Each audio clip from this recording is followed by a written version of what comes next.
It's your girl Rose, and today, as you guys can already see from the title, I'm going to be dropping some gems for you guys. So it was very highly requested for me to do a breakup video. I want to make this like for boys and for girls. I have a whiteboard behind me, so if you guys see me looking up, that's because I'm looking to make sure I get everything that I want to say. The first thing that I want to talk about is self-love. If you break up with your man, or you guys break up for whatever reason, always remember to love yourself and put yourself first. And self-love could be different for everybody. Self-love could be the most smallest thing. Like, you see, I'm in a jacuzzi right now. You can take a bath, just set up a candle, drink some wine. If you're a drinker, play some of your favorite songs. Like, that counts for self-love too. Other things that you could do for self-love: girls, go get your hair done. Guys, go get a haircut. Girl, go get your nails done. Guys, you can get a little manicure, pedicure too. Retail therapy is one of my favorites. Every single time I shop, I love the way it makes me feel after. Like, even if I go online shopping, when the package gets there, I still be so happy. Another thing that I wanted to say is that there's no right or wrong way to get over a breakup. Take your time. If you want to cry every single day, let it all out. It's really good to let it all out because I know that you will feel better after. But make sure that you don't just spend your days crying. Like, cry it out, and then do something to uplift yourself.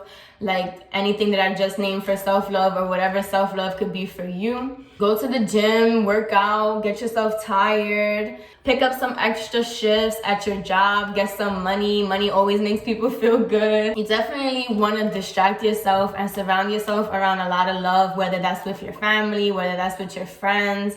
Just don't sit at home and just drown in your sorrows. Do something that's going to pick up your mood. What I like to do even now, I like to read quotes. I love to go on Google, and I even love to go on Instagram and just put the hashtag inspiring quotes or breakup quotes that you can look at and just make yourself feel better. You can even screenshot it and put it as the wallpaper on your phone and just look at that every morning, every night, and just remind yourself that you're going to be in a much better place soon. And I don't know about everybody's religious beliefs, but for me, I like to pray. I like to leave things in God's hands. I just feel like if you and your significant other broke up, it was for a reason. So just trust in God, obviously that didn't work out, but maybe he's gonna put something else in your path soon that's gonna work out even better for you. And obviously, when you first break up with somebody, you're not gonna believe that because you love that person, you wanna be with that person. But there's a lot of fish in the sea, guys. There's a lot of fish. So you're definitely gonna find somebody eventually. If it's sooner or later, whatever it is, you're gonna find that person. Another thing, if you wanna be petty and toxic, you can get under somebody new quick so you could forget about that other person. Or you can even hit up your ex's best friend and be like, yo, what's up, For me personally, I never really been through a bad breakup because even in my last relationship, when we did finally break up, I mentally left that relationship before I physically left. So when we did break up, I didn't really break down or anything. I was actually happy that I was out of that relationship. A lot of people have been asking me what was my prayer for Maya, and it's funny that you guys say that. I really do feel like I prayed Maya into existence because he's everything that I've always wanted in a man. And when me and my ex would go through arguments and he would just go to sleep like everything was okay, I would literally go to the bottom of the bed, get on my knees, and just pray for God to take me out of that toxic relationship because I felt like myself, I didn't have the strength to do it, which is why I stayed so long even after I was unhappy. But I used to ask God to give me the strength to get out of that relationship and to find somebody that would really cherish me and love me and care for me and just not have me out here looking stupid, I'm not gonna sit here and bash my ex because it wasn't always all bad. Obviously, we lasted 5 years, but definitely I feel like a lot of breakups happen because the person isn't who they were in the beginning anymore. And I know that was the case for me. When we first started, everything was amazing and beautiful. And of course, everything isn't always gonna be great. But if you guys can't get through certain things together as a team, then it's just never gonna work out. And I just felt like I started to put way more into the relationship than he did.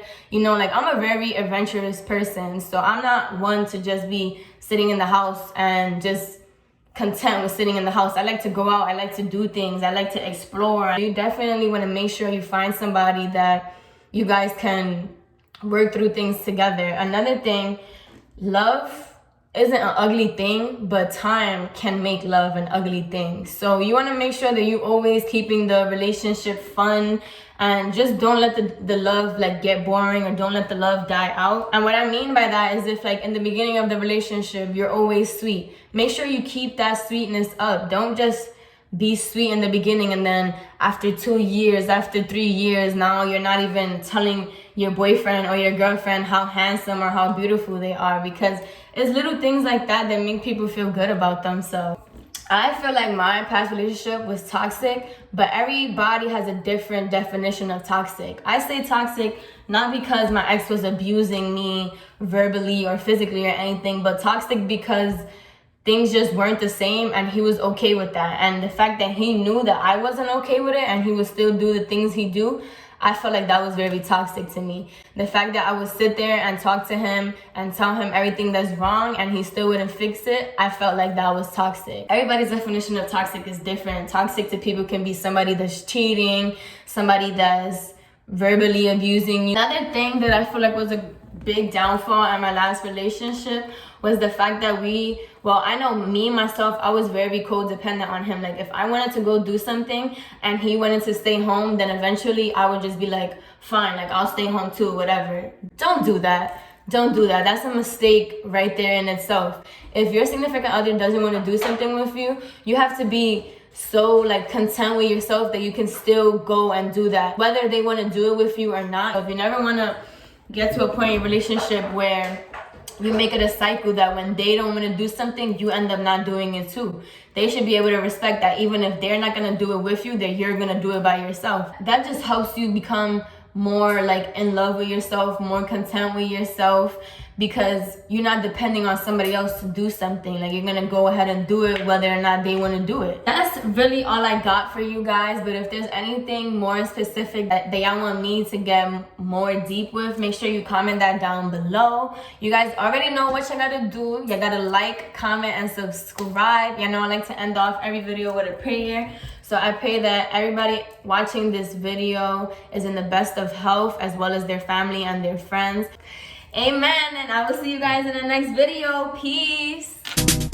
Wake up, gotta get this paper, get this cake up.